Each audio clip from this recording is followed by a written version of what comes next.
You're welcome. Very big welcome to our TV viewers as well. This is a big issue. My name is Selom Adonu. My guest, Dr. Dixon Adomaku-Kisi, Franklin Kujo, Honorable Alasan Suhini, Dr. Adomaku-Kisi, MP Anyaso to Honorable Alasan Suhini, Member of Parliament, Tamale North. We're looking at two issues this morning, the State of the Nation address, whether indeed the state of the nation that the President spoke about really is your state of the nation, your own assessment.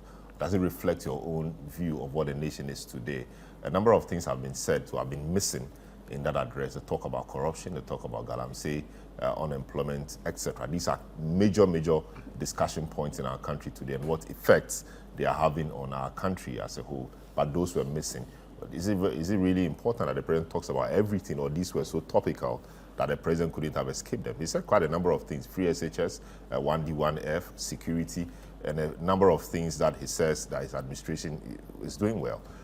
He also talks about the fact that per the Constitution, which is really the case, he is the one responsible for everything. The executive power resides in the President, Article 58, 59. And so he's responsible. He may take advice from places, but he bears ultimate responsibility. Franklin Kujo earlier says that he wasn't sure about where he was going with that because in one breath he appears like, okay, if it's good, give me the credit, don't take the credit. If it's bad, yeah, let me suffer it. Don't just throw it around. I mean, things like that. But that's what we are discussing. The second part of the program, we look at the anti-LGBT law that was passed. President has to assent to it. Will he do that? What happens if he doesn't? We've had reactions from the IMF, from the State Department of the US, and of course, American Embassy. The clergy in Ghana have also been speaking. They are happy about it. They are calling on the President to assent to the bill so that it gives it full expression. One of the proponents of the bill, Alasan Suhini, is in the studio. He will tell us why they wanted to go this route. Is LGBT really a matter in Ghana? Did we have to spend time, resources on this particular thing? We'll look at all of that. So before we took that break, Alasan Suhini was on a roll. He had just laid a foundation to take off. So we'll listen to his analysis on the state of the nation. Now, I don't know if I have to repeat the foundation or it was well laid. I think it was well laid. The point is that there's a need for us to assess the state of the nation. He said he was taking Judge a man by over. his actions. Yeah, so that's what we're going to do. Well, what he said he was taking over is captured in that quotes that I shared in his State of the Nation address. So in his last but one State of the Nation address after 8 years or 7 years plus, you will want to see if he has been able to change that state. Before and after. Exactly. So it's the reason why I laid this foundation. So, Salom, clearly, after 7 years of the implementation of what he described then as prudent, innovative policies to get us out of what he referred to as a financial coup-d'etat, the question we must all ask ourselves sincerely is, what is the state? After, benefiting from unprecedented revenue, tax revenue alone put at 298 billion over the period. And remember, his predecessors used not to even get up to $1 billion a year, but he makes 37 billion, 47 billion a year. So put together 298, and that's just tax revenue, not to talk of the other, tax revenue expansion policies that he benefited from, and other, borrowings and all of that.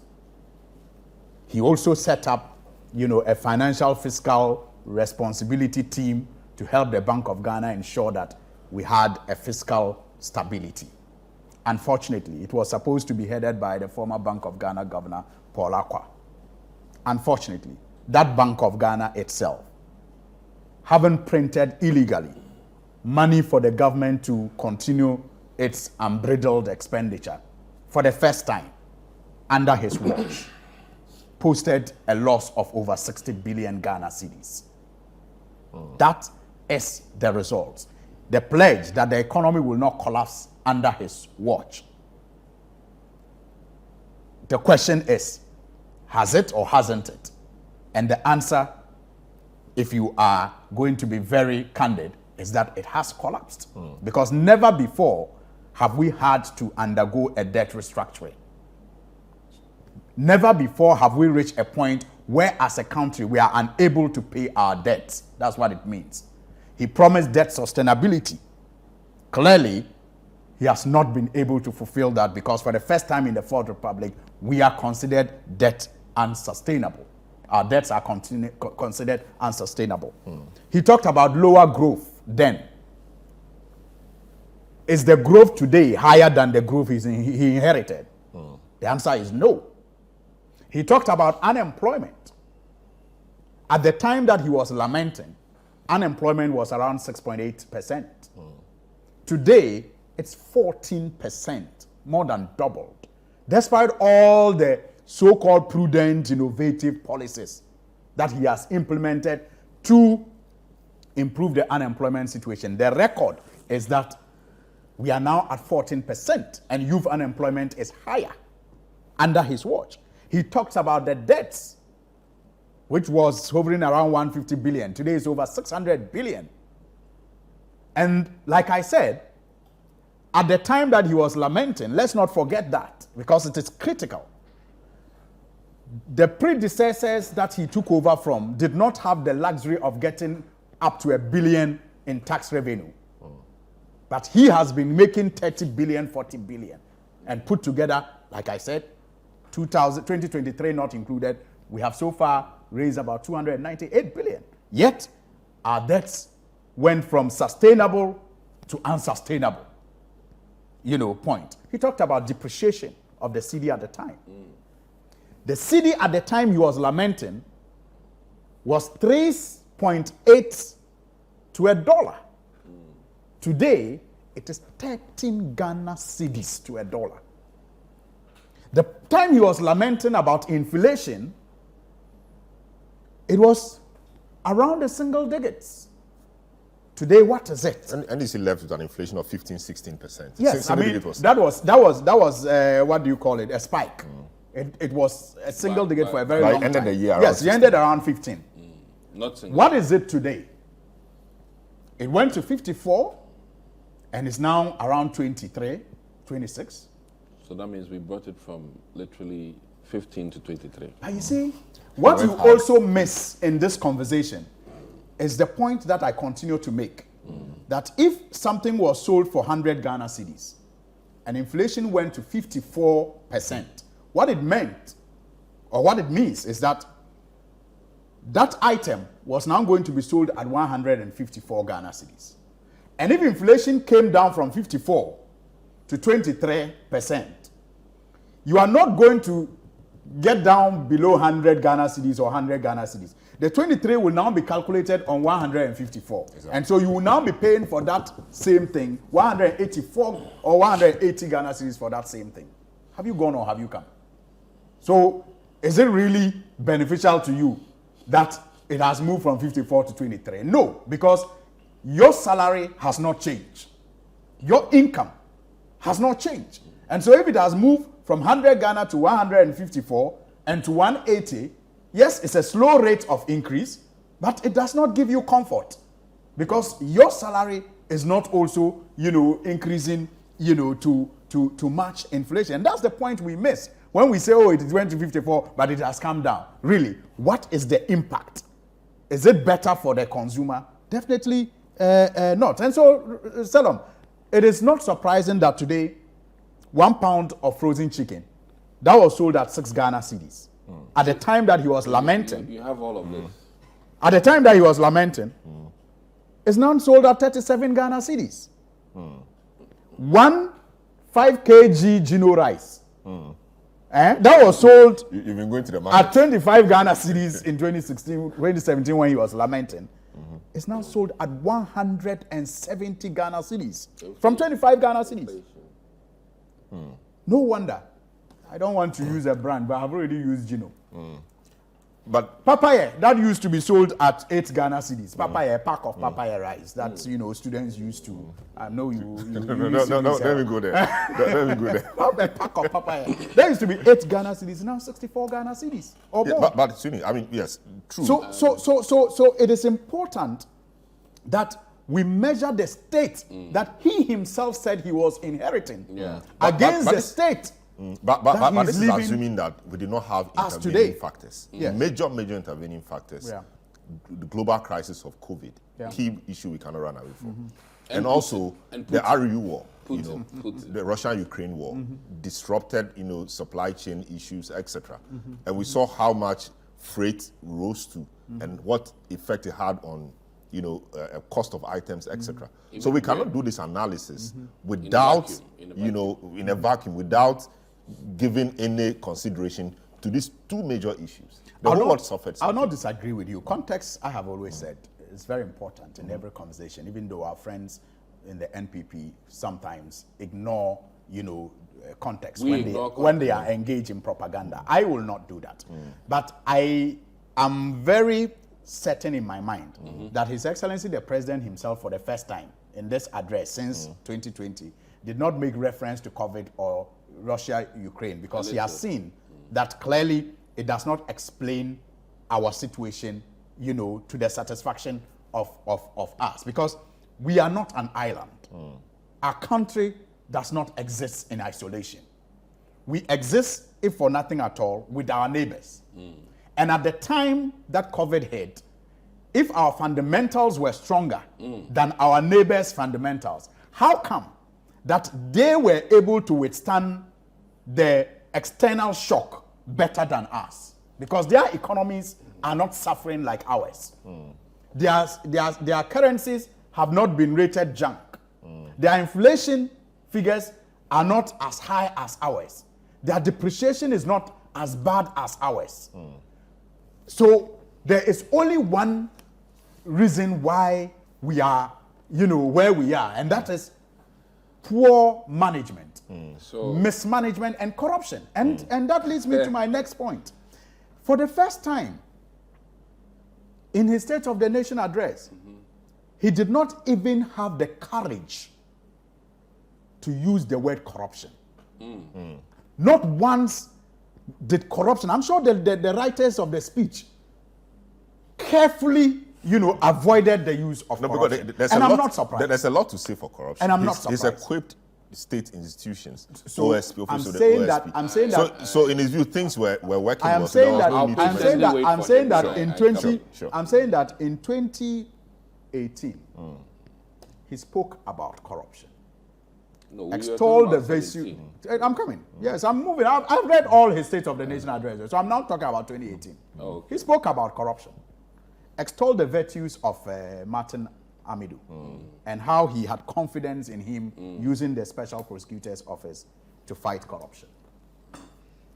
In 2019, he spoke about the Auditor General's report and how the state of affairs, as revealed by the audits, were unacceptable, and there was a need for us to do something about it. As they say, few moments later, Martin Amidu describes him as the mother serpent of corruption, the man who himself said had a proven record of integrity. He, the president, described him as such and put him in charge of fighting corruption. With impediments on his way, that same man with proven record of integrity, as he claimed, says that he has tested the NDC's corruption, he has tested MPP's corruption, and he thinks he, Nana Akufo-Addo, is the mother serpent of corruption.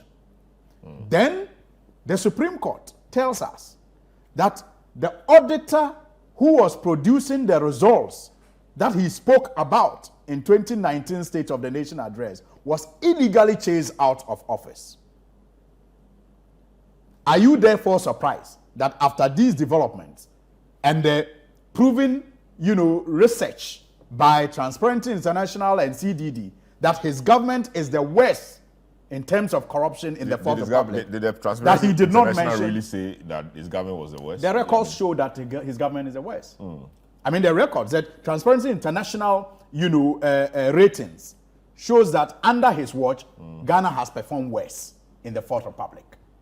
And so Ghana has not improved, but to perform worse, I'm not sure. Comparatively, if you are comparing to his predecessors, we have not improved the worst. In fact, the worst, his best, let me put it that, his best performance is the worst performance of the man that he crucified and called most corrupt, President John Mahama.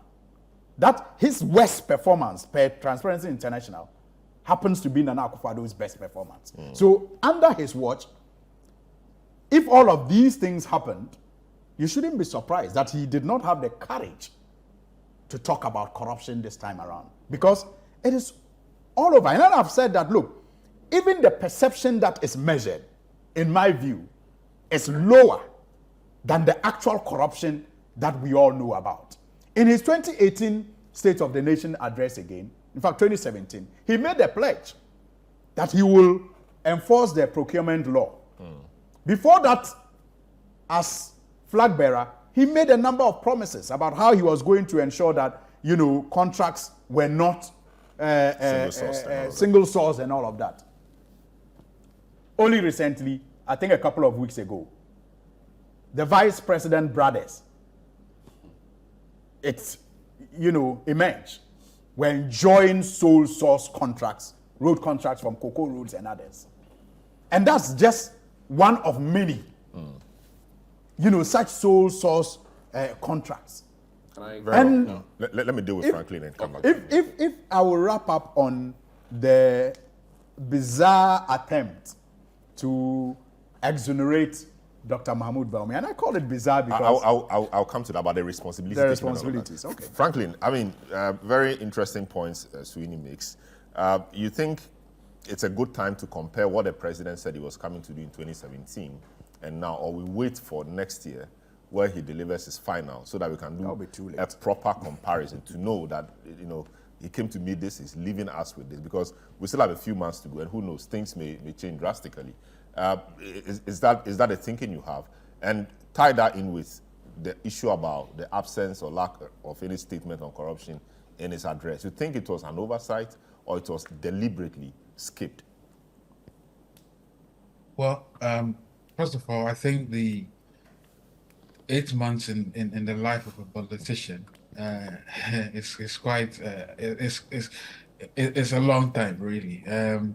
So yes, we cannot be fair and say that, well, let's wait until next year, January, thereabout, whatever time it is, January, February, and then finally hear from the president. But you see, I think it's also important to still make some comparisons, because I don't think we are going to come out of the debt exchange program as we speak. In fact, I fear that we may actually have to do a debt restructuring if we don't take care next year or the year after, right?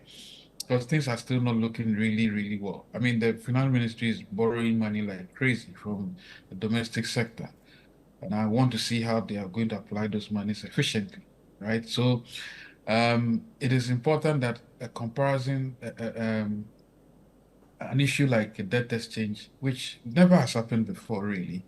I mean, I describe it, I will use that word, but I think it's never really happened. So we can compare that, because it's not going to end next year anyway. Clearly, the other issues around the economy which have to be dealt with, unemployment, I don't think unemployment rate is going to drop immediately to pre-2016 or pre-2017 levels. I don't think it's going to happen. Exchange rates, inflation. The exchange rates may still, you never know, things may be, but I don't think exchange rate will drastically reduce to pre-2018, 2017 levels. It's not going to happen.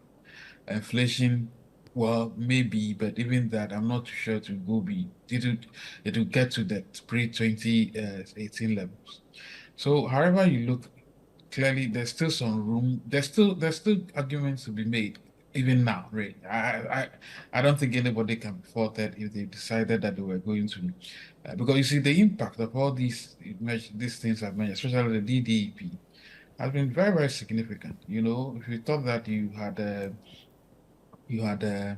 made some savings of close to, maybe, for lack of a better, I mean, I don't want to give specific figures, but I mean, you make like maybe 40 cities, and then all of a sudden, because there's a debt exchange, the mere announcement of it and the processes it as it goes through, that is whittled down to about 30. And even before, if you go to say you're going to collect the 30, you probably get 20.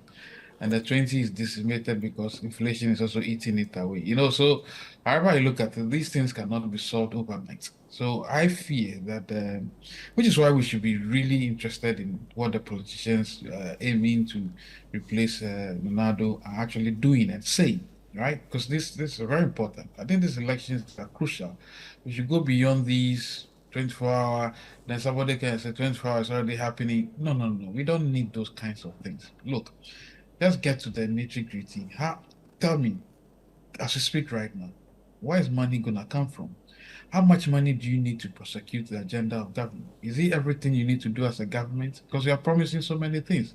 I'll do this, I'll do that. Do you need all that money? Why should you be the one constructing roads? Why shouldn't the private sector do it? And then let's share 70-30% rate. Why are you collecting so much taxes? What do you really need the taxes for? I think the questions we should be asking ourselves. But anyway, back to the issue. There's every reason, and I think I support Honorable Sweeney to the extent that it's not even Sweeney. I mean, generally, we should be able to compare this data, because clearly, as I said, these elements are not going to go away anytime soon, and it's important we compare. I think the question about corruption. Well, Because I when think you the president does have some things to say about how he's funded Oh, yes. or equipped, agencies Yeah. to deal with corruption and all of that. So you think Yeah. the absence of the subject in the State of the Nation was an oversight or it was deliberate? Well, first of all, I think the president decides what he wants to say, and that the state of the nation cannot be defined through certain parameters by anybody. Of course, the fact that the previous statements have mentioned corruption doesn't mean that he's necessarily mentioned it going forward. In any case, um, why, if you're accused of seducing the chief's wife, you don't go to the palace wriggling your waist, really? I mean, if you have been stick neck deep in corruption, why would you want to be coming to give you updates about corruption? I would never do that. So I think the point to be made is that he didn't need to say that, but as you are saying, he has every good. He has so many good things to say about equipping state institutions and then all of that. The only challenge is that his opponents will come at him, not even his opponents, ordinary people who say, but you gave with one right hand and then you take with left hand. Look at what happened to Domelepo. The guy was just yanked up, just like that, like, and almost giving capital punishment, right? I mean, and the judiciary also contributed to the mess by waiting for so long before claiming they restored the man. You can't live in a disorganized society like this when it comes to important actors that are saving the national purse. They just yanked up because an entity that was created at the presidency, Safomafo's entity, one of the most unnecessary entities, wasted their money. But that office, the only work they did was to review English grammar of the previous statement that NDC had put together, public policy, public sector reform. That's all. So I was not surprised they yanked it off at some point. You think that gentleman was costing us a lot? I mean, I've been accused of causing financial loss, and as a result of that, autocratically, the president removed the guy who was basically looking out for us. I don't think that is fair. So, and the other things, look, we did procurement analysis of over 1,000 contracts, right? Some were from the NDC days, a few of them from the NDC days, but a lot more under this administration. 70% of those contracts did not pass muster, but not our rules, but the same rules that have been put together. There was a time when almost 80%, 85% of transactions were not going through the Give Me system. Why? So so when I hear that the Attorney General has saved us 10 trillion, however that is good. I think there are just 5 or 6 cases. Of course, if a multi-million dollar contract goes to court and then it takes forever to get settled, obviously interest will accrue. I'm not saying he's not done anything. I think that guy is an excellent gentleman, the Attorney General, even though I dislike him for Sal and the things he did to Sal, the things he said about Sal. I'll never forgive him. He's an intelligent gentleman, by the way. And I think the things he said in that statement, well, okay, but for me it was laughable because it's not this 10 trillion thing. You're just calculating some futuristic figures. If you calculate the amount of money we have lost as a result of procurement shenanigans, and for the life of me, did you know that ASL keeps paying an entity she claims was fighting telecom fraud? Have you seen a single report about how much fraud that company has saved? But it's up since 2017 to now, she's been paying that company $1.5 million every month. There's some of these things annoy me because I think people in the NPP and even in the NDC, if they were in power, I don't know whether all of a sudden they act like robots. The fact that your party is in power doesn't mean that any silly thing that somebody promotes, you just wake up and support. It's disheartening. It's really disheartening. And if these things go on, we keep losing money. People's lives are decimated, but they are still paying this odious debt. Look at SML. Why? What is SML? What is so, the annoying bit about this thing is that it's like, it's as if we are all zombies. It's as if we don't think. You go and wake up, drink some fictitious entity, then claim that they are coming to monitor revenue. You give them 0.75% of gold. Come on, what is their expertise? What have they done? Jeez, what is this? And to think that you are wasting money through these scams and schemes, why would I be happy to be mentioning it in the State of the Nation already? Because if I do that, I have to give an account of all these other things anyway. I think the president probably was well intentioned, but he also deserves the blame for some of these things because whenever they were reported, he calls them damn squid. I recall this very, very well when he called Emmanuel more or less on the public forum when we were raising these issues about procurement. He said, "Oh, they were, some of these people, you go and look at that thing, damn squid." Now it come back full circle and it's biting. It was also part of the reason why we are in this mess. But first, Electoral Commission, they should never have spent about $150 million of our money organizing, buying new equipment. When the procurement rules were rigged, 85 plus 13, they said it was 104. And they gave it to the company that got those fictitious figure being the procurement system was symbolic. Tell me, the procurement system within 24 hours they had passed the procurement. Whereas 175 million US dollars, procurement decisions were made overnight. Frightening. A Japa, for instance, and our friends who are part of a Japa, and I've told them quite clearly, look, those references to you have expertise, 80 years in investment banking is bullocks because you don't what is the essence of your expertise when you are crafting a deal like this? A Japan was passed through parliament at the frightening speed of frightening light speed, and to think that bulky documents would have been read overnight, 24 hours, 48 hours, and the Japan was just passed like that. Today we are dealing with almost $20 million wastage, right? These things, look, Ghanaians, please listen. It is not about NDC MPP. It's about our daily lives and livelihoods. Some of us, well, yeah, it's not everybody who has been endowed in a way. We still struggle here and there. But there are many of our compatriots who need support, please look in their eyes. When you belong to a party and these things are happening, you should be able to speak against it as well. Let's not. Okay. So That takes me to Adoma Kukwisi. So let's see. No.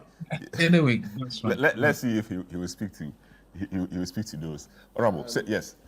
I mean, the talk generally has been that what the president promised in 2017 is not what we are seeing, and so the president has failed more or less. I was thinking that we could wait till the end to do a proper analysis, but I mean, Sweeney and Franklin think that it is proper to do this analysis now, so we know where we go from here. What do you think generally? Well, I think let me be very straight about this. The president literally will go down in history as the president who was about education. And I believe that the president literally is a minister of education. If the vice president is for digitalization, the president He's a minister of is education. the minister of education. I see. And others can hold any varying opinion about what I'm saying, but I think that in assessing my president for the past 7 years, I would make him the man of education. Because of free SHS. Not necessarily because of free SHS, but I also think that the investment into education, second to none. The investment into education, second to none. And let me say that the NDC, including Suhini, will have a varying opinion, but it is now factual that Nana Addo Dankwa Akufo-Addo has invested more into education than the NDC at any point in time in our history in this country.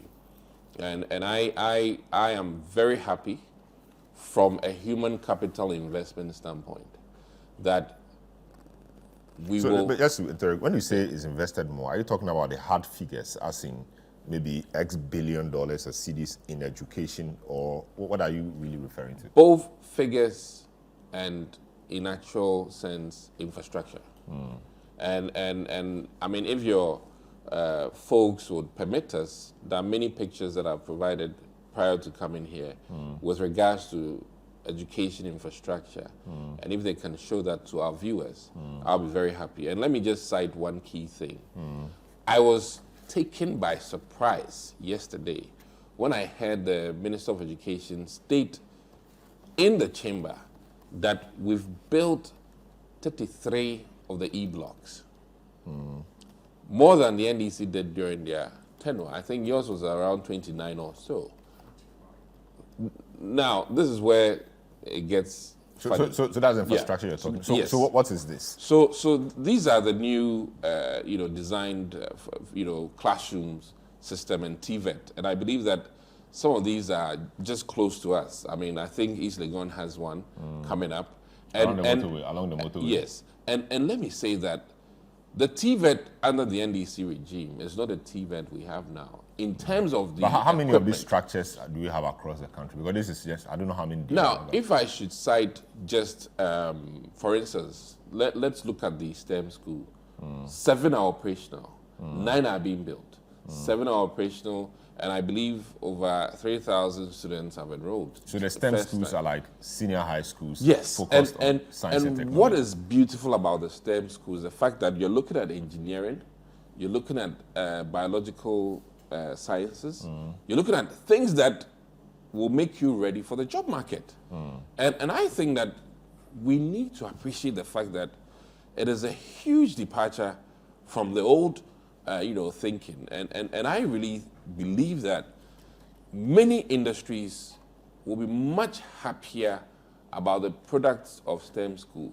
And let me add that if you take your STEM school education serious, you'll be almost fit for industry right after finishing STEM school, which then reduces our unemployment to an extent. Because listen, there are industries that need people with some basic sets of skills that we're not having, we're not producing in this country. And I think that President Akufo-Addo has helped us in that sense. And I've said this on your show here, that the hairdressers of the next decade will not be the same hairdressers we have now, largely because of the number of people that have been exposed to reading and writing, and to that extent, had the privilege of going into education. When I look at the number of people enrolled across regions, I must say that even yesterday, the Minister of Education stated categorically that the northern region of this country has done the well. pictures you see on your screen This is in Accra, I are believe. pictures about KG Yes. education improvement. Yes. And we don't know how many of these centers are across the country, but these are obviously KG Yes. schools and Yes. how they are being improved. And just recently, 6 laboratories were commissioned by the president. And let me say that this is monumental. I did science at St. Peter's, and looking at the chemistry that I did, and the fact that we have 6 powerful laboratories done for our youth. And mind you, when I left Ghana to study outside, I became a teaching assistant for chemistry, largely because of my laboratory experience in Ghana. And I can tell you that I performed quite well, with the Americans. And as our education deputy minister also stated in his argument, that when it comes to robotics, we know Manfi girls and people in Ghana have performed very well in the international arena. So I think that, listen, there are so many issues, I admit, with our government. But even with education, I mean, you talk about the president being the minister of education, which is fine. I mean, the free SHS, quite unprecedented, quite a number of people enrolled in. But African Education Watch, in this report I have, also details that over the years, things are getting worse in terms of the financial access to education. The free SHS policy was intended to deal with. So now, the African Education Watch report says that parents are having to pay more for their awards going into the free SHS than the case was before. So that access to education that the free SHS was hoping to deal with appears to be coming back in another form. That is a major issue we need to deal with. So this is where I have a varying opinion. Many people have said that we should allow parents to pay for education. I'm in support of that.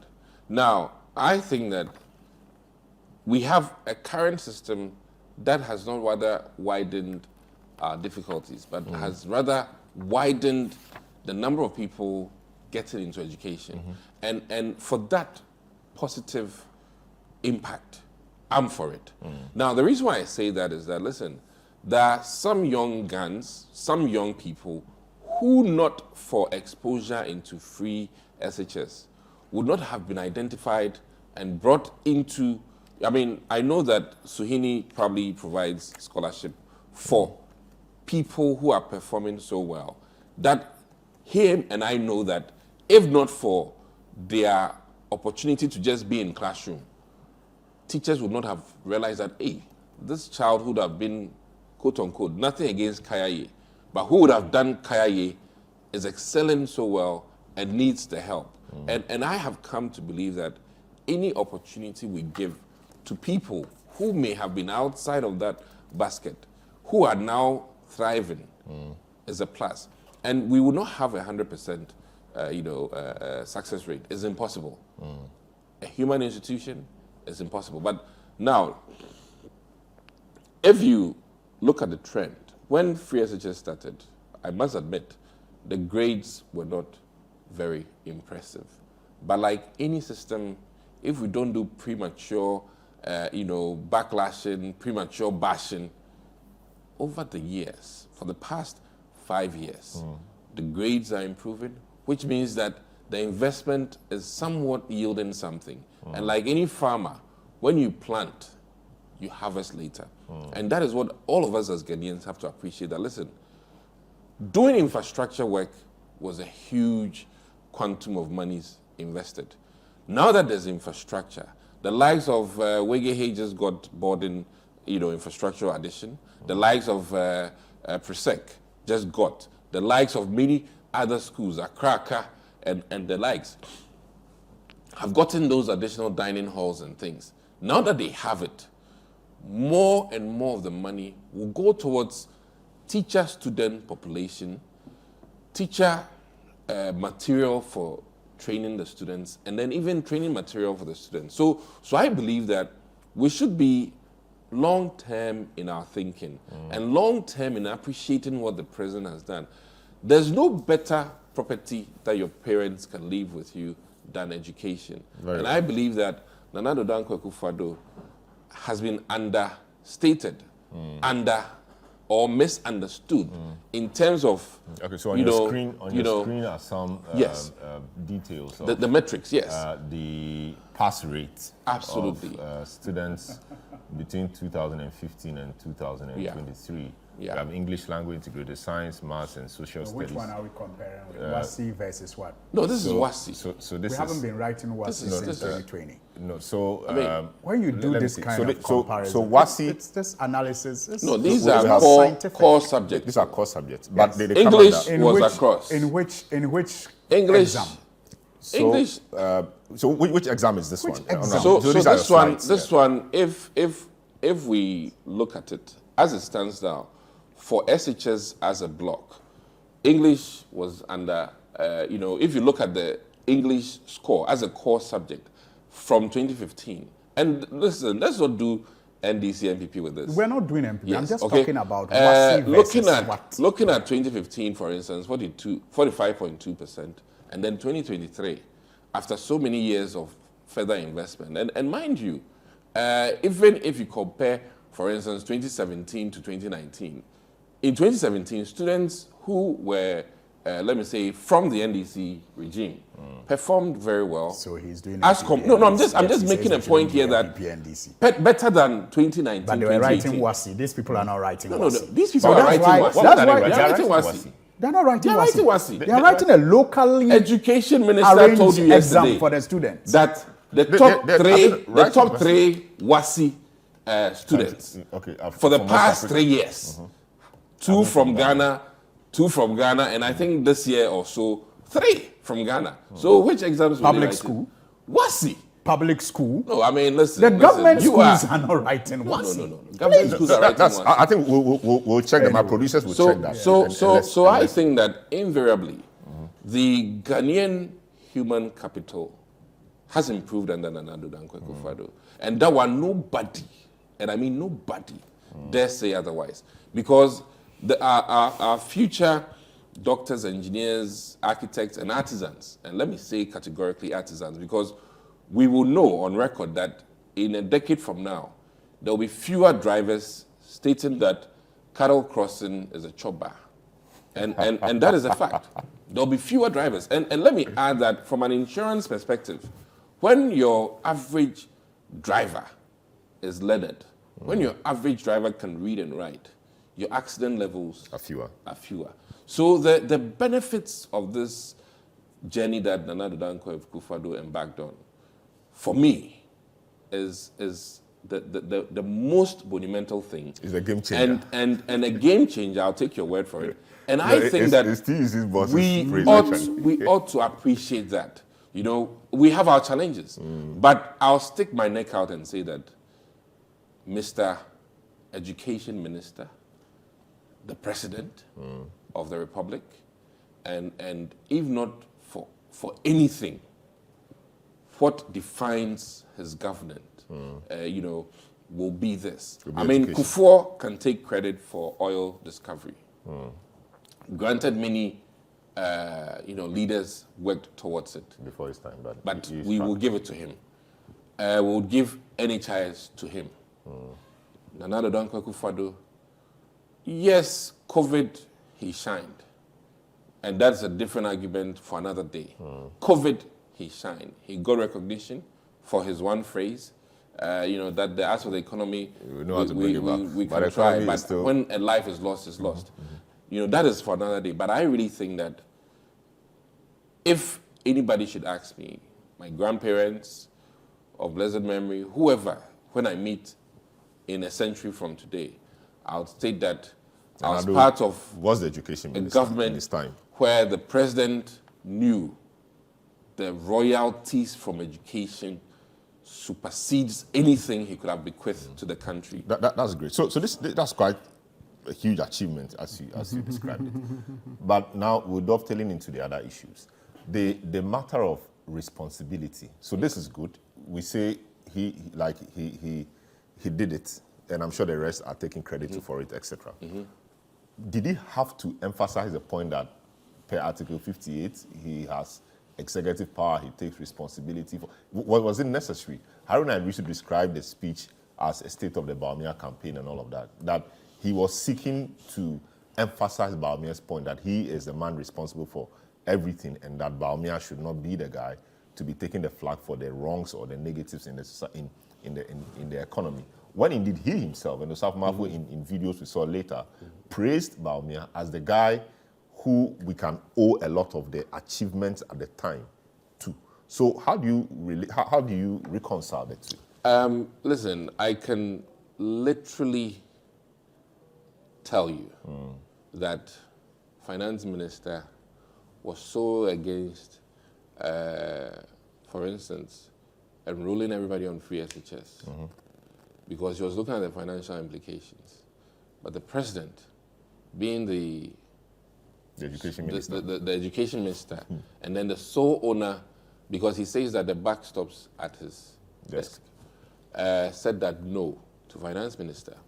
I can also admit here on record that it is quite clear that the vice president, for instance, was not 100% in support of e-levy. You understand? So in my mind, Did he say that? in my mind, as I sit Kojo here, told us he was the He was, one who yeah, wrote so the- Kojo said that Kojo's Information statement, which I listened carefully. but the minister, vice president in an earlier interview, even before e-levy, said, digital platforms and things like that should not be taxed. Yes. He has said that. So that's why I'm saying that. change their mind. I'm saying that we need to, and we've been in managerial business. He knows. I mean, even with the majority or minority caucus, there are instances where, some of us may vary in terms of our thinking, but when the majority says, let's go this way, you go. And he has to admit that once he's not the president and not the final say, when he's at variance with the president, and the president wants to go a certain path, he has But to. the president says What that the president- he said it would be unwise not to take advice. He said that of course he bears ultimate responsibility. Cabinet, all of that have advisory role, but it would be unwise not to take advice. He said that too. So Yes. I'm just So what has trying to become very reconcile, yeah. obvious, and I must tell you this, is that after reflection, the president has come to believe that some of the recommendations of the vice president were spot on, and he should have agreed. And I can appreciate that in the sense that, listen, from a managerial standpoint, Ghanaian culture, as it stands, the old and the gray-haired are always Right. and smarter. I have suffered the brunt of being vocal. I have suffered the brunt of saying it as it is in a non-Ghanaian way. And I still hold it strong and firm that, listen, we go into education, we acquire knowledge so that we can express ourselves. And I think that our culture frowns on that. And I can but help that in the future, Ghanaians will wake up to that day where when people express their minds based on knowledge acquired, that they be given credence, that they be given the opportunity to thrive. And posterity will judge us. But I, like many others, and let me be very frank with you, some of us have stood up to the party on a number of cases. And in as much as we were not agreed to at a certain point in time, now some things have been agreed to. We wanted reshuffle, it's been done now. Though late, it's been done. And if not for the exigencies of the time and the push that some of us gave several months ago, even this reshuffle that is seemingly late would not have happened. The Margaret Thatchers of the world, Margaret Thatcher was one of the stubborn ones who kept her ministers for a long time. She felt that it strengthened the party. Some of us also felt that reshuffling relaunches the party and brings people with new ideas. And let me add, using this opportunity to thank all who support, our current change in our leadership. Thanks to Osei Chairman Sabonso, he's done so well for us as a party. I appreciate all that I've learned from him and continue to learn from him. And I must say that we are also very excited. For me, Honorable Afenyo Markin brings a fresh beginning for us. And I'm very happy that within my 4 years, I get to experience two leaders. Though a short stay in Parliament, I get to experience two leaders. And I can tell Ghanaians that whether we like it or not, Afenyo Markin will be a different person. And he'll shepherd us through the remaining 10 months. Right. And like any soccer player or sports fan, you know that a small change in the 90th minute can still yield so much. And I'm pleading as I end my argument that, listen, Katie Hammond said something that based on the stresses of the world economy, based on the challenges of COVID, he feels strongly, and I support him, that Ghana is always better under the NPP management. And for that matter, the truth, Ghanaians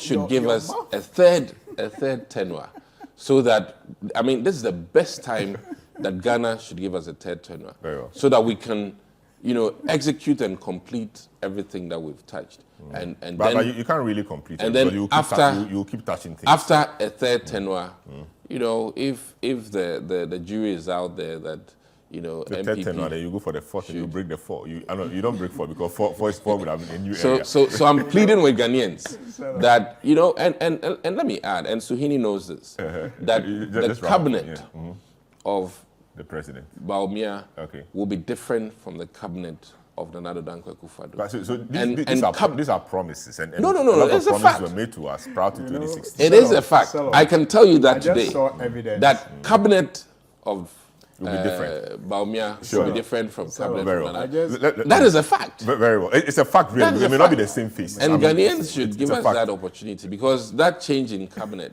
I hope to see you in that cabinet anyway. If it does happen. If it does happen. Well, I'll be honored if I'm put in there. If it does happen. It's 20 years. So also deal with me about the issue of responsibility. I just witnessed what they say about the mouth lying, but the heart and then the head don't lie. But there's always the slip of tongue. Yeah. But slips. Why? Some slips. My almost departure from MPP. The country is always better in the hands of the NDC. MPP. That's what. MPP. Let me clear. On a more serious note, I mean, this attempt to whitewash the president with developments in education cannot stand the test of time. I mean, yes. In terms of how much money has been spent on education, it's a given and it is expected. Why? Because over the period, so much revenue has come to this government. And it's biblical that to whom much is given, much is expected. And so it's a given when it comes to the quantum of money that this government has spent on education. But I have said that we may be faced with many challenges as a country, but the three, which I call the triple jeopardy, the E's, 3 E's for me, are in the areas of education, the environment, and the economy.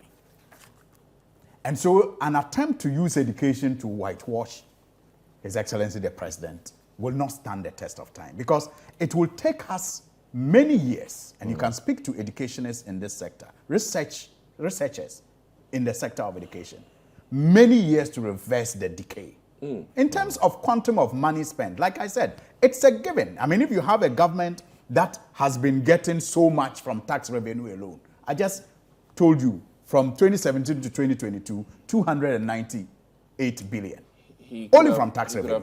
It will be, and according to Education Watch, in my view, the amount that has been spent so far is even woefully inadequate. If you are getting over 298 billion from tax revenue alone, and you have so far allocated 7 billion to free SHS and has only spent 5 billion, that's even, less than you should have spent. So in terms of quantum of money spent, I don't challenge that, but I'm saying that the decay that our educational sector is faced with will take us many years to reverse. The basic education, for example, read all the reports that have been churned out by Send Ghana and others. They will tell you how much capitation grants schools are owed and how that is affecting, education across the country. Even infrastructure for primary and JHS across the country. Those reports, ActionAid Ghana and others, not Send Ghana, ActionAid Ghana. Okay. They have published those reports and they have complained about the deprivation that schools at that level are faced as a result of over-concentration on the free SHS. They have spoken about it. And yet when you come to the free SHS itself and you compare it to investments at the tertiary level, you can clearly see a Kosciako education system where the legs are so lean because of deprivation. No preparation is done at the tertiary level to absorb the numbers that are supposed to be increasing at the free SHS level. So much money goes there, bloating the tummy that is not healthy. And so clearly, parents who have their wards,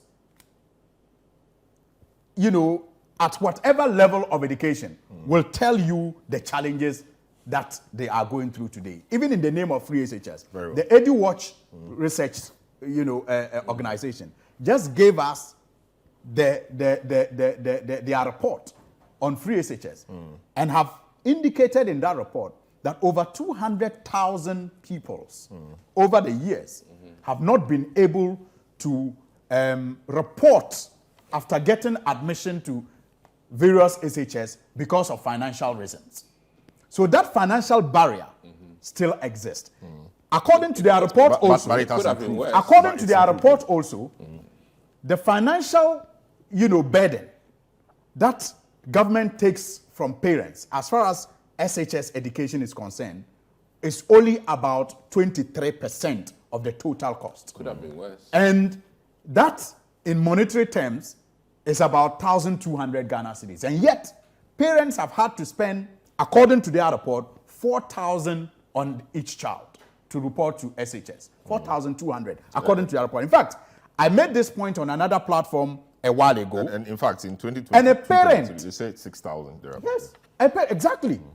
A parent actually sent me a message saying that he spent up to 8,000 Ghana cedis preparing the child to go to school. So we'll And take a so break soon. even the report that over about 4,200 is not, Or 6,000. accurate, or 6,000 is not accurate. So I'm saying that if we want to go into the area of education and think that is how to whitewash a very bad, performance of the president, even that too will not stand the test of time. But the exoneration in 1 and minute, the I need to go for responsibility. a change topic. Yes, the responsibility. Look, the president said again, I like, comparing things. In 2018, he said in his State of the Nation address, context is important. The same platform. He said, quote, "I am glad to be able to report that the economic management team, under the stellar leadership of the strong, brilliant economist, Vice President Mahmoud Bawumia, has risen to the challenge. And the hard work is beginning to show positive results." Unquote. That was the president telling us who was in charge of the programs that they were implementing as far as the economic management of the country was concerned. All of a sudden, because things are bad, the president now says that I am responsible. But even in that same breath, he says, but when it comes to digitization, he is responsible. That's an irony. I mean, what a bizarre attempt to Post-COVID economy. repackage and sell a very bad Post-COVID product economy. to the people of Ghana. Yes, so even post-COVID, Economy. why is there the need to distance him now from this very bad economic record when you told us in 2018 that it was under his stellar leadership, the economic wizard's leadership, that you were posting Very well. You were doing well. All of a sudden, because it is bad, it is digitization that is his. I But see. all other things, I am responsible. But Very well. interestingly, yes. he also told us something.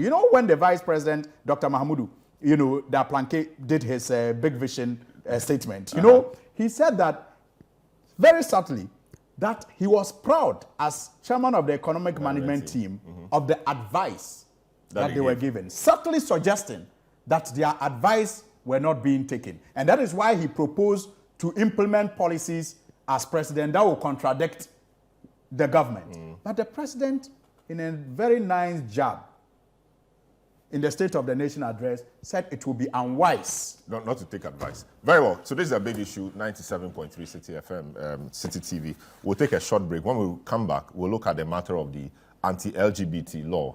We have quite a number of persons we'll be speaking to on this, including Dr. Amanda Odoi, gender activist, and also lecturer and gender activist, and also Professor Kojo Apeje Etua, law lecturer at University of Ghana, and a few others as well. Don't go away, we'll be right back. Welcome back to the big issue.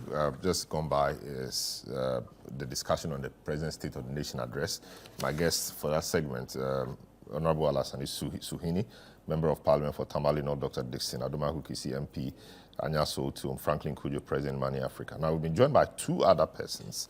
Dr. Amanda Odoi is a lecturer and a gender activist, and Professor Kojo Apeje, to a law lecturer as well, at the University of Ghana. And we're dealing with the anti-LGBT bill. The Parliament has passed this now. The question is, what next? Will the President assent to it? What does it mean? Gender activists have had cause to say that this is a retrogression from what we used to have or what we have, and the President should not assent to it. One of those persons is my guest, Dr. Amanda Odoi, who's a gender activist and a university lecturer. Let me start off with you, Doc. Welcome to the program. Good morning, welcome to the program. I know you've been quite vocal. In fact, you took the matter to the Supreme Court. You withdrew it later. But upon the passage of this, you think that, or you said that the matter, it was going to worsen the subject or the matter of brain drain. Your general views about this, and explain to us why you think that brain drain will be worsened by the passage of this bill. Good morning, and thank you very much for the opportunity. One reason why we make arguments around the bill having a potential for brain drain is the fact that it sets people up for attack. And there's no one that would want to stay in an environment that is hostile. The argument that is being made is that there are provisions to protect persons from being harassed, being abused. But then we are also aware that since the discussions around LGBT heightened, especially from 2021 to date, we have seen numerous attacks and even on suspected persons. Right now, if you're on social media and you see people that are making skits, or anybody that seems to exhibit any signs of effeminacy, especially amongst men, the attacker will go after them. So people that feel unsafe will leave. And there's enough evidence from other countries to show that in such instances, people have migrated. And we tend to think that, especially when we're using economics as an argument stating that the reason why people engage in same-sex relationship is because they are poor. There's no evidence to point to the fact that all persons in the community are poor. There are people that are skilled, that we have trained with resources of the nation. And if these people leave, it has consequences. Already there are people that are leaving because of economic hardship. And if you have to have more people leaving, and we are going to lose out on the skill sets that we have, then it has consequences. And these are the arguments we are making around brain drain and all that. And sometimes when you raise these issues, the argument is that, what is our proof? I don't have to come and tell you I'm leaving because the bill makes me uncomfortable, but then I have to leave because for my own safety, because even if you come out to say, I'm leaving because I'm care, that has consequences already, because all we are looking up to or looking out for, according to this bill, is for somebody to confess, to say I'm care, and then the consequences will come afterwards. And so these are some of the issues that we're seeing and raising as to why we think this can amount to brain drain in Ghana. And especially when it also has to do with allies. It's not just about the community, but allies. So people that are supportive of people in the community, or that are raising concerns around the bill and its impact. You're saying that anybody that speaks up against this bill would have to face consequences, which puts some of us who are out there already talking about these issues at risk. And these are people that are skilled, people that are training human resources in the country. So if all these people have to leave because of this law and then the provisions around it, then we're going to have a huge task ahead of us to deal with as a country. I see. To make a case about brain drain means that the community we are dealing with should be quite high, even though one person living is big enough. Do you have data on the community? I mean, so that's the point I'm making. It is not just about the community. There are numerous groups of people that have been listed that will be found culpable if this bill or if this law passes, and it includes allies. And there are a number of people that have come out as allies to talk about the fact that this bill is wrong, and that have come to say that it is wrong for us to make such laws. And all these people are allies, including some of us that are on your panel today. If we speak in favor of the LGBT community, or if we speak against the bill, it has consequences. So it's not just going to be the minute statistics that we have, if any, on the queer community, but including people around. If a parent is supportive of a child who is found to be queer, as a sister, a brother, so we are looking at a larger population than we are thinking that this bill is not just about the queer community. That's one thing we have to establish and make clear on this platform, that it's not just about LGBTQ persons, but even people outside of the community that seem to be supportive I see. against any legislation against the community. The interesting points you've raised. One of the proponents for the bill, fortunately, is with us, Honorable Alasan Suhini, Member of Parliament for Tamale North. Honorable, very interesting points she's raised. The issue about brain drain, not just about the community, but allies. She makes a case about a parent speaking in support of a child who may be queer or who may be a member of the community. That, the issues about promotion, etc., she thinks will put that parent in danger, everything. You deal with that. But talk to me about why it is so important that we legislate about who a person can love. I mean, is that the place we should be getting to? I mean, why should we legislate about who a person decides to love and all of that?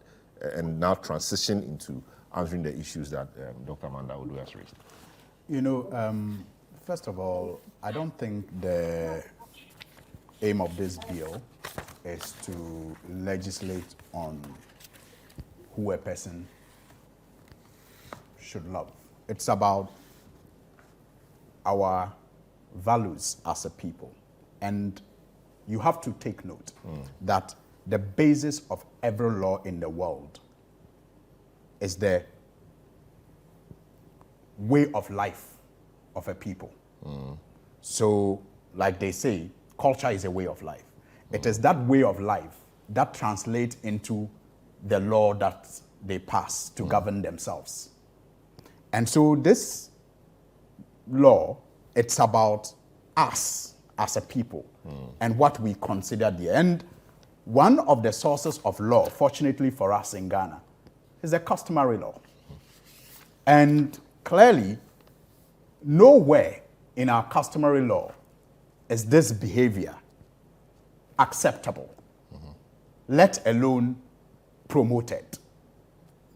So if you are making a law and we accept that any law is driven from the way of life of a people, and that is why some people, for example, find it weird that there's actually a law somewhere that's called bigamy. Some people find it weird. They can't relate to it because it's not their way of life. But because it's the way of life of some people, they have, come up with that law called bigamy.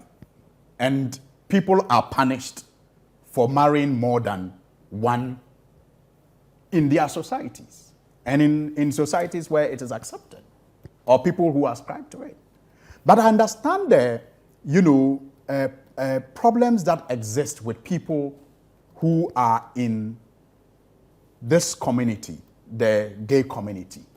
And I think that they need to resolve whatever disagreements that they have. That is either those who practice it or those who seek to promote it. Look, it is the paranoia, what's the word? Paranoia? The paranoia that they create that even makes it difficult for them to live in any society. Because you see, Salom, if you are a criminal it does not stop you from traveling to any country and living in any country. Even though there are laws to deal with criminal behavior. Do you get the point? If you are a criminal, you are a fraudster, you are a robber, you are a murderer, that in itself does not prevent you from going to any country or living in any country. It is when you do it in that country where that law is against that criminal act that you are, and sometimes it's not even just when you do it. It's when you do it and you are caught. Some people say you should respect the 11th commandment. Thou shalt not be caught. So if you are a criminal, you don't say that because they have passed criminal laws or laws that will punish criminals in, say, the USA, I have to live there or I can't travel to that country. And that is why people go to the Arab countries to do business, as long as they wish to stay there to do business, even though these Arab countries have these laws. But they respect these laws, or they try as much as possible not to be found or caught when they engage in that which is prohibited by law in those countries. And that is all that we are saying in this country. Look, Salom, Ghanaians are a very, very tolerant people. And over the years, even though customarily we don't consider this behavior acceptable and we don't consider promotion of it acceptable, we have lived with people who have those tendencies without any problem. We have teased them, we joke with them, we live with them virtually. The Kojo Besiers, why they need to criminalize and that's it why I'm saying that this way? it is because of a problem with people who are promoting this or are in that community over the attempt to foist it on all of us, the majority. To foist it? Exactly. You see, like you said, the one you choose to love is none of my business until you make it my business. So when you make it my business, by telling my country to accept it and promote it, that's now my business. I think what you're saying I have a say in whether I want my country to accept it and promote it. But I don't have a say if that is what you choose to live your way, your life. But when you begin to say that my children, for example, should be sat in class and taught about, a concept that customarily I find unacceptable, then you have invited me to have a say. And I can no longer keep quiet. And majority of us, over 90% of us in Ghana, because of this invitation, and that is championed by people in that community who are this aggressive, who are the extremists, in my view. They say that countries must adopt it, countries must allow it to be promoted, and they create problems for the rest of them who just want to live their lives. I mean, Salam, nobody goes around, promoting how heterosexual he is. It's not something that even with heterosexual relationships, Salam, and that is the point that people miss. With heterosexual relationships, we have laws governing it. Even with that which is possible, I mean, which is universally accepted and also promoted, there are laws. There are laws. That is why PDA, what do you call it? Public Detention Act? No, public display of affection. Okay, public display of affection, okay. In some cases, it's frowned upon. That is why even in the UK. I mean, if I Selim, the fact that I am heterosexual, if I'm found with a lady by the street, it doesn't even matter that I am an MP, even an ordinary person. Bonking on the street, you'll be arrested. You are breaking a law. So there are restrictions even with that. Even with that. So I do not understand why when it comes to restricting this other one, then hell breaks loose. We are simply saying that, look, we don't have any problem with who you choose to love and how you choose to do it. but don't make it our business. If you make it our business, then we have the right to also tell you our position on it. And that is why and you see, this bill, I want to ask him a few questions. Okay. Yes, I'll be yes. Salam, this bill, incidentally, is one of the bills, I will say even the only bill I have experienced, that has undergone the longest engagement and has enjoyed the most contributions from the general public. I've worked on bills in the House. This bill was very transparently done. People were given the opportunity to make contributions, to improve it.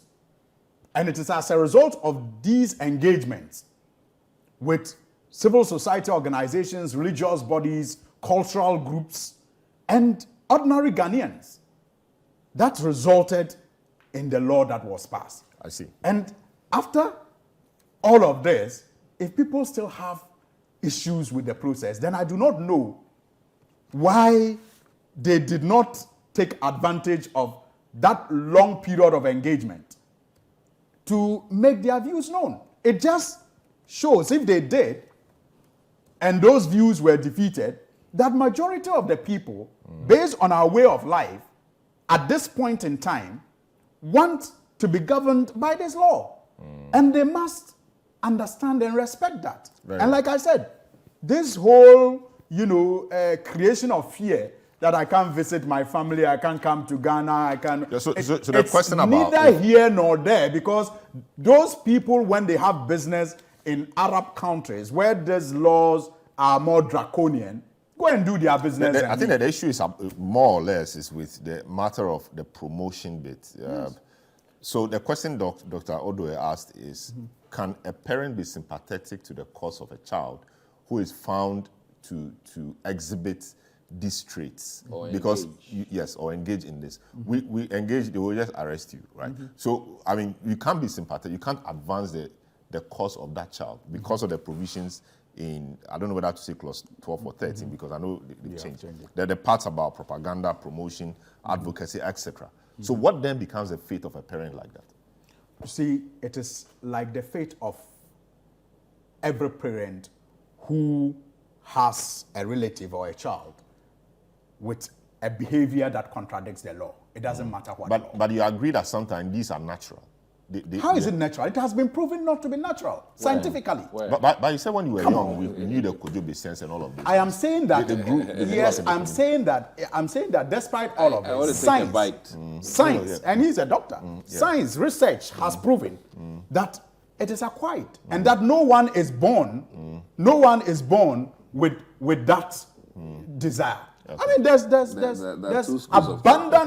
abundant research on this matter, and you can Google it and read it. There's abundant research on this matter, and so I'm saying that our point is simply that, look, we know that this people like that or have made those choices, they exist in our society, but we are saying that let them know, and like the traditional Ghanaian that we have lived with, we have the ability to live with these things, but we are not willing to accept it as a right, a way of life.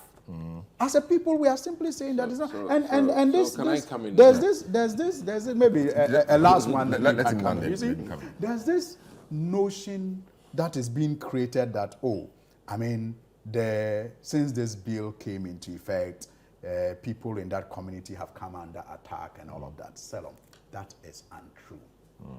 If you talk to people, and I was in the media, I engage a lot with people who were in this community. In fact, a couple of times I even managed to get some of them in the studio. I remember interviewing a guy who was part of a church choir.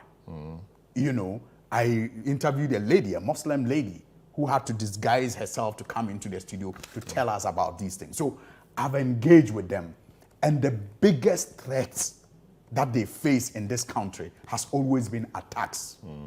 It's not because of this law. But you see, what this law rather now does, those days before this law was contemplated, if you were attacked on the basis of your sexuality, your only resort was what do you call it? What's the law? When somebody attacks you? Assault? Assault. Your only remedy was assault. But what does it say? Now this law criminalizes attack on you now on the basis of your sexuality. Okay, so now we have criminalizing the attack. The attack on together you with what you could do under assault. Under assault. Very well. Now, and so for me, this addresses one of the biggest concerns they have always had. People with those tendencies have always had. So you can no longer just find a man on the street and assume that he's gay or she's gay and go and beat the person and go scot-free. The law will deal with you. Okay. All right. Doc, you're a doctor, you're an MP and all that. So this bill passed in Parliament without any issue on the day. It just passed. The yes was very loud. And so I assume that it was very bipartisan. Both sides agree. But you have concerns with it? Yes. Or you don't? You had concerns, I do. But you allowed it to pass nonetheless. Let me state here that, one, I share the sentiments of many Ghanaians that we have major issues than LGBTQ to worry about. I share that in the sense that, listen, the Oyibos are going to Mars, as in space, and we are here worrying about electricity in Parliament. You know, so I'm always of the opinion that we have a lot on our plate than LGBTQ. And I think that we haven't gotten there as a nation. Not gotten to a place where we should be concerned about LGBT. I mean that is my opinion. When there are activists going to our children's schools, I am with you. If we wait, I am with you on that. But my key point is that, honestly speaking, this should have not been a front burner issue for Ghana. But society wants to have that conversation. Now, be it as it may, my key thing here is that we have started something. One key thing that I think Honorable Afenyomarkin asked, and this is something we need to be mindful of, that in our current prisons and jails, this is a practice we abhor. But if we want to be truthful to many Ghanaians, unfortunately, that is a breeding ground rather for this activity.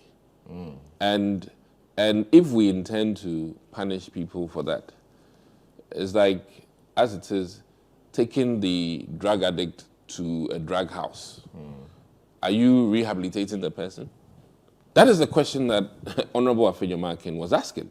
That if truly we intend to help deviants, let me use the word deviants, with their problem, must we rather send them to where the deviants actually, because I can attest to the fact that quote-unquote, same-sex lovers become same-sex operators in prison. You understand? So that needs to be addressed.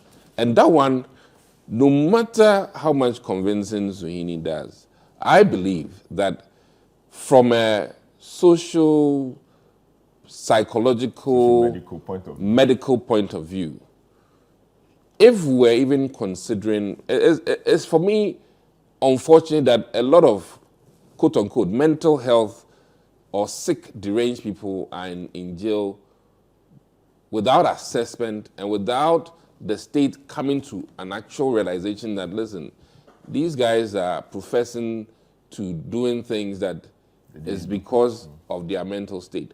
There are elderly women who claim they've killed people out of mental, senile dementia, who may find themselves beaten. We know of cases in our country where elderly women have been beaten and killed for admission of guilt to things that they had not really actually done. So the key point here is that I think that from a medical standpoint, that there's some level of further education needed or discussion needed with regards to this issue. If it's cancer or whatever we want to call it, we need further discussion. And I believe that the penalties or the... So you are in support of the bill, apart from maybe the penalty? The approach. I think that you don't take a drug addict to a drug house. So if we had a different punishment regime, you'd have been for the. We should listen. Let me cite the likes of the European countries like Sweden, where even the armed robber is taken to a plush jail and rehabilitated for such a crime of even committing death. I see you to be saying that you are for the bill. The intent is good, but the arrangement of how we can rehabilitate people, assuming that, quote unquote, we intend to rehabilitate them and see, quote unquote, these people change their ways, then we don't, and then there's also that question of, and maybe I'll ask you this question. Would you rather we discuss drugs in tertiary or SHS level, or would you rather we don't even discuss it? When, as we speak, drug addiction is a problem in this country. So sometimes the education is better than misinformation. And I believe that sometimes the curriculum we have is where we need to, one, get people exposed and knowledgeable about what society sees as right, in culturally, traditionally. And I believe that I'm of the opinion that more knowledge is always better. More knowledge. So I'm of the opinion that, for lack of a better word, the attributions or persecutions or the penal things that we've attached to all, and let me say all of the nuances. And I also think that the media should rather capture it as a anti-LGBT promotion, more so than anti-LGBT. So you think even in the form it is, I mean, you think the president shouldn't assent to it? That is the president's prerogative. No, but if one thing has become, one thing has open become, to advice, even though it's just advice. Yes. One thing has become very obvious that in a prior state of affairs, the president said that, listen, this thing has financial implications, and where I think Sam George did well, and I must admit, was the fact that he didn't want imprisonment for a lot of things, which then reduces the burden on the state, because at any point in time, anybody you're putting in jail necessarily is the cost on the state. And this one, whether they like it or not, has elements that will be a cost to the state in terms of the jail term, which will be handed out to people promoting. Now, as a country, I also feel that we need to stand our grounds in the sense that the foreign countries cannot impress or impose on us what they think. I'll come there. I'll get there. Let me speak to Professor Apije, Professor Kojo Apije Etua, who is a law lecturer. Prof, welcome to the program. First of all, I assume that you are not in favor of this law or this bill as it stands now. But Sweeney makes a point about the fact that customary law abhors the practice, and customary law is part of our laws. Article 11, Article 11(1)(e) talks about the common law, and it goes ahead to say that the common law it shall include customary law, or the rules of custom that are applicable to particular communities in Ghana. I'm not sure there is any community in Ghana which supports this. And marry that to the chieftaincy institution. The Constitution speaks copiously about chieftaincy in chapter 22. The role of chieftaincy really is also to help, in the customary law advancement, etc. Chiefs have spoken about it. The National House of Chiefs has spoken about this, that we do not want this. So where lies your opposition to the bill? Is it in the punishment regime, or is just about the intent generally of the law we are seeking presidential assent to? Well, the point you are making introduces or brings in the issue of the cultural argument that the gay practice is foreign to our culture and is therefore an imposition from somewhere else. But I beg to differ from that position. The gay practice or forms of it have existed in our culture for generations. And it is in fact for that reason that when the colonialists came, they decided to introduce such laws, some of which still exist in our statute books. So that argument is unfounded. Even in the Ghanaian culture, you can mention some practices that are akin to homosexuality. It's not that it was accepted, but it was there, and some people tolerated it, at least to some extent.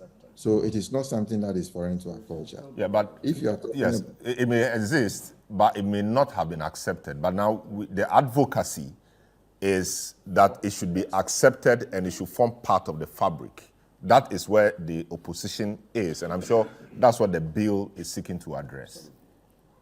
Yeah, now the argument is that because it's not part of our culture, we should completely scrap it. And I'm saying that that practice started somewhere. It was the colonialists that came to say that it wasn't a good practice, so we should criminalize it and eradicate it. Now, this in today's context, the ties seem to have changed. The colonialists have come back and they are saying that it is something that should be accepted. And Ghanaian culture overwhelmingly is saying that it's something that we should not tolerate. Fine. But the question is, the argument has moved from being just a cultural argument to also a human rights argument. And we live in a culture of human rights. In a human rights culture, we have to respect the rights of every person who is a member of that community, even those who are not members of the community, who come to live in the society temporarily as foreigners and so on. They are entitled to enjoy the rights that exist in the country or which are recognized internationally. So if you look at the issue we are talking about, at least part of it deals with rights issues. If you have somebody who is cornered, arrested, molested, abused, and then money extorted from him or her just on the suspicion that the person is gay. And even it doesn't end there. The person may end up in the hands of the police. That person is also, the police also extort money from such a person. There are a number of rights issues implicated in that. When we look at the bill itself, the way as it is also not targeting just LGBTQ community, but even non-LGBTQ persons as well. Because when we talk about, for example, disbandment of groups, it relates to freedom of association, freedom of expression. If you talk about the fact that teachers cannot talk about LGBTQ issues, it is going to affect or going to produce a chill on academic freedom, because if I'm, as a human rights lecturer, I'm in the classroom, I want to talk about LGBTQ, it is something that is part of my duty as a professor to introduce that to my students. I will not end up saying that be gay or be not gay, but it is, because it's about human rights, I need to let them know about what are the rights issues in there. So for all these matters, we need to place the discussion in that context of rights, not just a cultural element, because the cultural element, in fact, is very weak.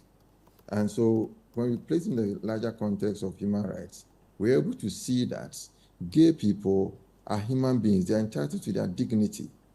Their humanity cannot be taken away from them simply because they engage in that practice.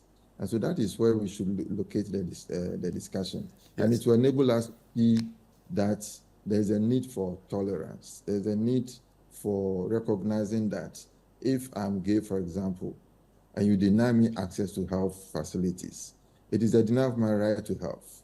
If I'm denied the right to work or to seek employment, you are violating my right to work. If you molest me or if you attack me and beat me up, you are violating my right to dignity. You are violating my right to to be protected from torture and so on. So these are the things we're talking about. Yeah, so Part of the rights, yeah. discussion should- Rights, yes, but don't we have to circumscribe the boundaries, or don't we have to place boundaries on those rights? Rights are not just an open and don't have open ends. There are restrictions to rights. So sexuality, etc. Should we just leave it and say this is how society has become, or this is what society wants, and so everything goes? The next time it may be something else. It may be human beings sleeping with animals. Say it is my human right to sleep with what I want to sleep with. And society will have no limit. The decadence will continue to a point where we cannot do anything anymore if we are to leave it this open-ended. What do you say to that argument? Well, definitely. Rights are not absolute. 99% of the rights that we have are subject to limitations. In other words, for example, they have the right to freedom of expression subject to national security or public morality and so on. So there's no right that is absolute. There are some rights which can be derogated from during periods of emergency. That is different. So we are not saying that rights are absolute, but we need to let us recall a resolution passed by the Human Rights Council in 2016. There are two aspects of this LGBTQ debate that we need to identify when we're talking about rights. There is one area which is a gray area where countries have not settled on. And so as we speak now, there's no specific direct reference to LGBTQ as a right in international law.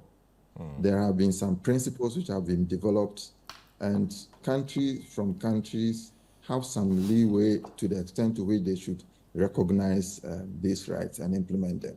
These are the practices of LGBTQ itself, and this extension to the right to adopt children, the right to marry, and regenerative aspects of gender and so on. That is one thing.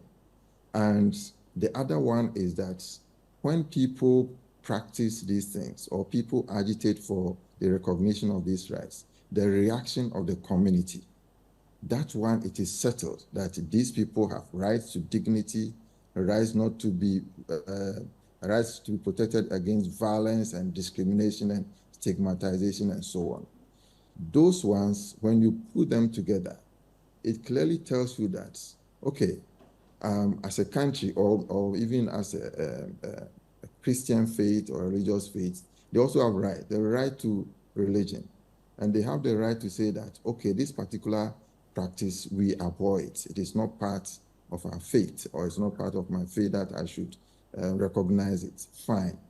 But to go to the extent of instigating violence against such people, to go to the extent of denying people accommodation because of their alleged engagement in LGBTQ practices, that is where the violation we're talking about kicks in. And that is where the Human Rights Council, even the African Commission on Human and People's Rights, has made it palpably clear that these constitute rights violations. As to what takes place in the comfort or in the privacy of somebody's home, the question is, how do I identify or how do I conclude that two men or two men living in this room are committing an act of sexuality which is falls within the realm of LGBTQ practice? The only way you can know is to peek through the window, and that is violating the privacy of that particular person. So you cannot take rights away from the discussion. And when you are making any laws, the law is clear. The position of international law is clear that the settled areas of human rights for every human being, including the LGBTQ community, should be respected. And so that is the argument we are making. I see. And when we respect it from that, see it from that angle, it helps to understand why we should respect the rights of the LGBTQ community. I see. Dr. Amanda Odoi, it does appear that Parliament, which is a representative of the people across the board, unanimously have accepted this, and that they hope becomes the law. So if the people accept this to be the way they want to be governed, why should we be advocating otherwise? This has happened now. For those of you advocates and those of you in the space of advocacy, of course, it appears that your activities have also been proscribed by this bill. What next, will you be doing? I mean, what will you be doing? Thank you very much. Because now, of course, now we can talk because it's not become law properly so called. So now we can freely talk at least. Exactly. That's the point I was making, that this bill does not just affect the community, and so the implication for brain drain and all that. But I want to clarify a few things before I move on to what you just said. I want the panelists, the second one that spoke, the first that spoke after me, right, that Kujupisias are not here. And there's a difference between being effeminate, born with effeminate characteristics, which that person has no control over, and it's biological.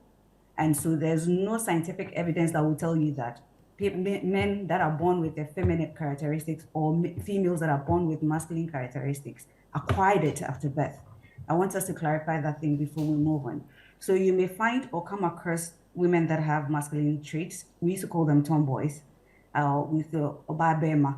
Then we have Kujupisias who have effeminate characteristics. So I found out that because of this push for LGBT and the discourse around it, there are even young boys who are afraid. So they always are conscious, and so I'm glad the second speaker talked about the psychological effect. There are young men walking about afraid to even exhibit a little of feminine characteristics just so that they will not be called queer. And so the torture people are living with some of the things that we are raising.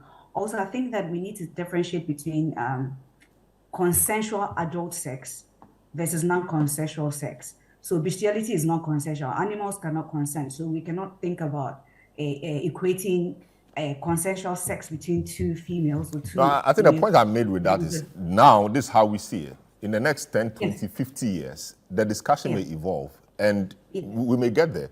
Many years so ago. When we get there, we have to draw the line between what is consensual and what's not consensual. Yes, many years ago, this discussion wouldn't have even crossed anybody's mind. But here we are having it. 50 years down the line, who knows? We'll be having a discussion about human beings sleeping with animals and people advocating their rights, etc. The human nature is such that once we cross one hurdle, we want to go and conquer the next. So my difficulty is, where will society be heading? Are we not pressing a self-destruct button? That's the concern many are raised. And when we get there, it will not be new, because there's still news that we come across that people are sleeping with animals very recently. Also, one thing I wanted to raise is the fact that there's evidence that in our Ghanaian spaces, some communities had tolerated and condoned even same-sex marriages. So we have a paper by an author called Ako, who looked at historical analysis of queer relationships and cites works like Signorini, who found amongst Enzima that people allowed same-sex marriages, even when these people are married to women. There are instances where culturally women have married other women so that they can have children for them. And we have tolerated all these things all as well. And these are the points we are raising as advocates, that these are things that have been with us. We have lived with people like this, and it has never become a problem. There were no attacks on this community until this systemic advocacy of coming out or seeking to come up with a law to criminalize the community. And that's what's creating all this hullabaloo about queer persons, their lifestyles, what we need to do with them, and the antagonism around all these things. And so if you're saying that because some people would want to be in certain relationships, we have to make laws around it, and it's causing havoc, and we are raising the issue, and you think that because you want that community to be regulated, then everybody that speaks around it must be gagged. And so if you speak as an ally, then you have to be penalized. As you said, after the law is assented, the bill is assented, should it become a law? We can't even have these discussions. And some of us cannot even walk outside freely and safely, because then you've already been tagged that you're somebody that supports already. So you don't have to. So the argument that we don't care about what people do in their bedroom and it's not what matters. For some people, it will not be what they do in their bedroom. It's what they have started doing publicly, showing support for persons in the community and raising other issues and concerns. So for example, there's a section on the bill that says that if somebody marries or prefers to marry an object. When culturally, we are talking about culture and we are situating things in context. Culturally, we have practices where people marry objects. We have communities where people are married off to gods. Are you saying that after this comes to law, the whole community that oversees such a practice must be arrested? Chiefs in that community that oversee such actions must be arrested. Priests that oversee Catholic women that want to be married to God or to something in the Catholic Church, which is allowed, must be arrested. These are the issues we are raising. So we think they should pay attention to it. And we address all these things way before because it has deeper consequences than we are looking at. And we are not raising this issue just because we are looking at the queer community, but we are looking at everybody that is being affected, including non-queer persons, including you sitting there as a media person, including me sitting here, including lawyers, including medical doctors, including priests and chiefs, all who come together to be affected because of certain cultural practices. We are using culture against culture. This is what the bill is doing, and this is something we have to pay attention to. I see. Let me speak to clergy, right? The clergy have been quite vocal about this as well. Dr. Opuni Frimpong, Reverend Dr. Opuni Frimpong is a former General Secretary of the Christian Council of Ghana, and he's held many positions, including civil society groups, etc. Reverend Doc, welcome to the program. The clergy have been particularly, largely happy about the passage of this bill. What people want to understand is, if a gay person walks into your church, for example, identified gay person walks into your church, what will be the reception? How will the church feel, or how would the church receive that person? Would they walk him out? Would they let him sit somewhere? How would the church deal with such a person? Salam, let me say good morning to you, your team, and your cherished viewers. The church is not a gathering of saints; it's the gathering of sinners, and so all sinners are welcome into the church. But let me say that last Wednesday, February 28th, in our history, last Wednesday, the Parliament of Ghana gave us something to celebrate. We've had the Ajetes and the Tipos and the Lampes who were killed when they were working towards our independence, protecting generations unborn. And the then colonial masters felt they were wrong and killed them. Today, we know they were not wrong. They were right. And last Wednesday, the Parliament of Ghana gave us this future that we must protect family values. Other people may think we are wrong. And today, we follow the examples of the Atipos and the Ajetes. All that we are asking the president is to let the cycle flow, that he should not break it. He must assent to it as early as possible so that we still have our February 28th celebration, not only from Parliament, but from the office of the president also. Very well. So, how will you treat a person like this when he comes into your congregation? Salam, all manner of sinners are in our churches. So I wouldn't want you to single out that anybody who can walk into the church and sinners are welcome into the church. I don't think the issue before us is whether some sinners or anybody will be welcome or not. The issue is a national concern. You hear from traditional leaders, you hear from church leaders, Muslim leaders, civil society group that in a can they say things that other people in some cultural settings are upholding may not help us. That's what Ghanaians are saying. And it's a national concern that must attract national response from the president. This is not the point to say what would the church do. The challenge emerged when some people started forcing this cultural practice on us. And even from last Wednesday, we are getting more. It did not even start last Wednesday. During President Mills' time, a whole prime minister threatened us that we must accept this. And Professor Mills was strong and firm that we will accept all. But if you use LGBTQ as a condition, he as a president will reject. Now, that is what we are talking about. We are not refusing or running away from the fact that all manner of sexual practices prevail in our country. But if you ask us to make it part of our cultural norm, that is, it seems to me, what we are talking about. But we are not denying the fact that all manner of sexual practitioners are living in our communities and in our churches. Finally, before you go, people have had concerns about the punishment regime, the sanctions, jailing somebody because of this. You think it is the right way to go, or you think the punishment regime could have been looked at better? Salom, I'm not a lawyer, so I will leave the lawyers to reflect on the details, the punishment, vis-a-vis other clauses in our constitution.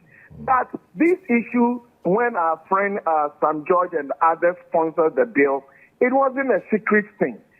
Memos have been presented, it's been debated.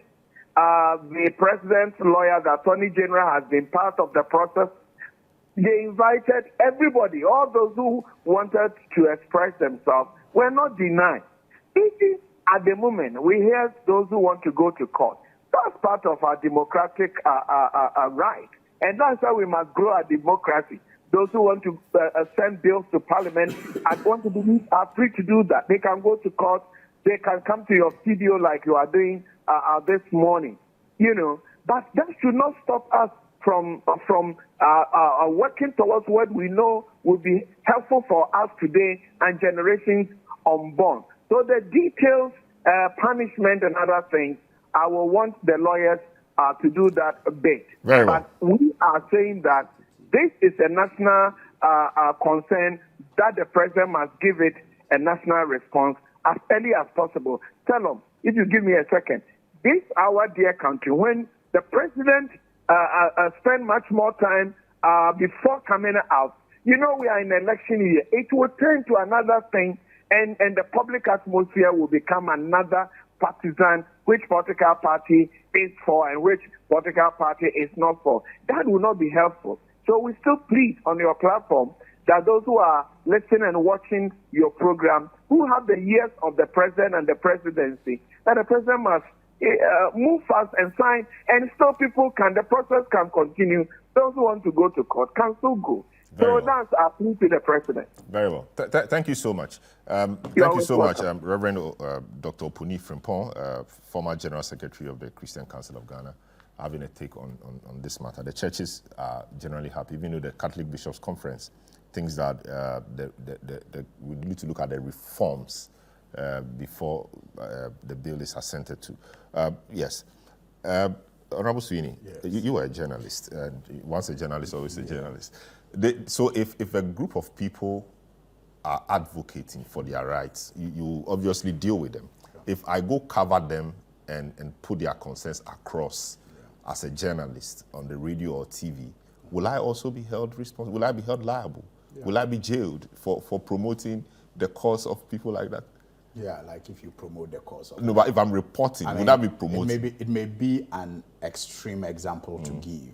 I agree. Comparing, robbers and murders to LGBTQ members may be extreme. But I'm just in answer to your question. If you promote people who are bold enough to demonstrate about their right to engage in something that has been prescribed by law, then you are equally guilty. You know that, and so that one is a given. But you asked Reverend Opuni a very, very good question. I mean, very, very good question. I mean, as a church, how do you deal with somebody like that who comes to your church?